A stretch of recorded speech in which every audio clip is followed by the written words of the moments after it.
So hello students, welcome back. और आज हम chapter acid basis and salts का जो इंटेक्स्ट क्वेश्चन है पेज नंबर 25 पे उसको हम समझते हैं। So let's get started.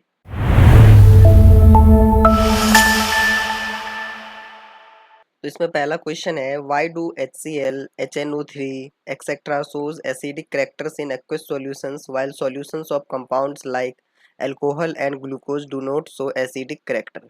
ठीक है, कह रहे हैं कि जैसे कि हाइड्रोक्लोरिक एसिड हो गया, HNO3 हो गया, ये सब एसिडिक कैरेक्टर एक्वस सॉल्यूशन में दिखाते हैं, जबकि अल्कोहल ग्लूकोज वगैरह के जो कंपाउंड्स होते हैं वो एक्वस सॉल्यूशन में एसिडिक कैरेक्टर नहीं दिखाते हैं। तो वो ऐसा क्यों? तो देखिए, इसका आंसर है the acidic character of substance is due to the presence of H+ ions in aqueous solution. ठीक है, एक्वस सॉल्यूशन में जो एसिडिक कैरेक्टर देखने को मिलता है ना किसी भी सब्सटेंस का, हमें वो कब देखने को मिलता है? जब उसमें H+ आयंस होंगे उस सॉल्यूशन में, तब। Acids such as hydrochloric acid and nitric acid releases H+ ions in water. ठीक है, अब जैसे कि हाइड्रोक्लोरिक एसिड हो गया, नाइट्रिक एसिड हो गया, ये सब क्या है? H+ आयंस दिखाते हैं एक्वस सॉल्यूशन में।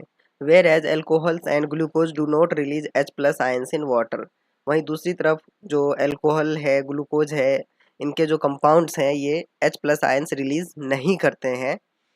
Hence alcohol and glucose do not exhibit acidic properties. ठीक है, इसकी वजह से अल्कोहल और ग्लूकोज जो है एसिडिक प्रॉपर्टीज को एग्जिबिट नहीं करते हैं या नहीं दिखाते हैं।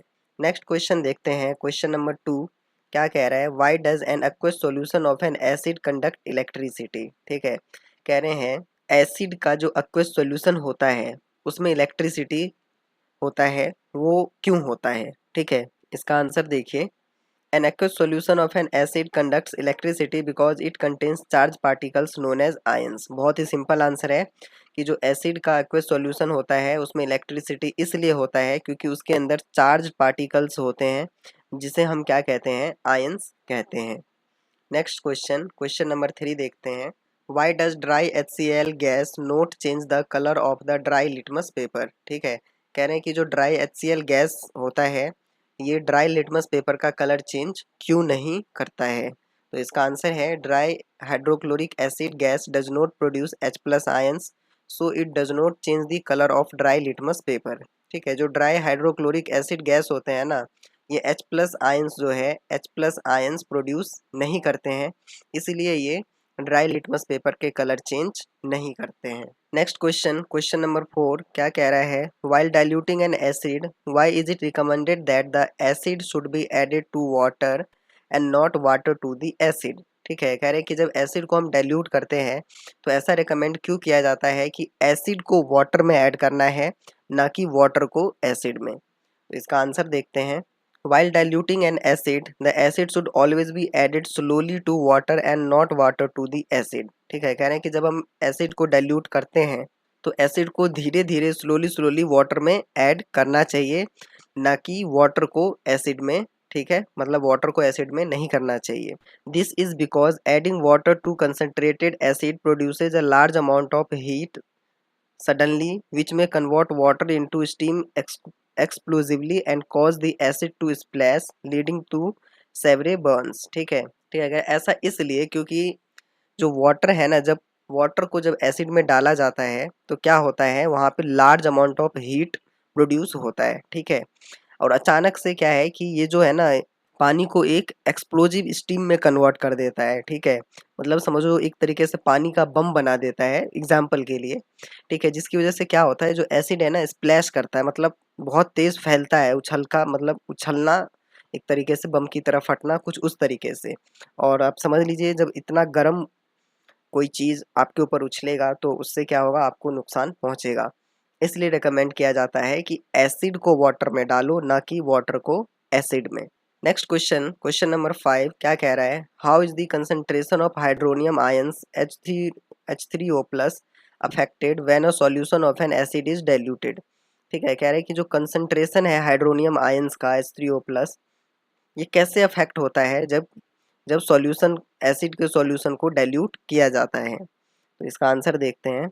When a given amount of acid is dissolve in water, a certain number of hydronium ions are present per unit volume of the solution. ठीक है, कह रहा है कि जब एक गिवन अमाउंट ऑफ एसिड को पानी में डिजोल्व किया जाता है, ठीक है, तो क्या होता है कि certain number of hydronium ions जो होते हैं वो सॉल्यूशन के अंदर प्रेजेंट होते हैं, ठीक है।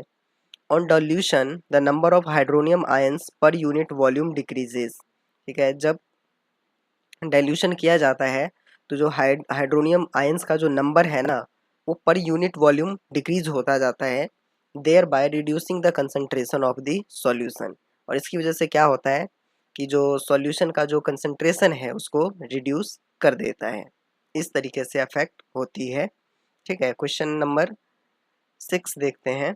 How is the concentration of hydroxide ions affected when excess base is dissolve in solution of sodium hydroxide, ठीक है। कह रहा है कि सोडियम हाइड्रोक्साइड आयंस का जो कंसंट्रेशन है वो कैसे अफेक्ट होता है जब उसमें बहुत ही एक्सेस बेस हम ऐड कर देते हैं, बहुत ही अधिक मात्रा में बेस को डिसॉल्व कर देते हैं सोडियम हाइड्रोक्साइड का, ठीक है। तो इसका आंसर देखते हैं। When excess base is added to a sodium hydroxide solution the concentration of hydroxide ions increases initially but only up to a certain limit after which it remains almost constant.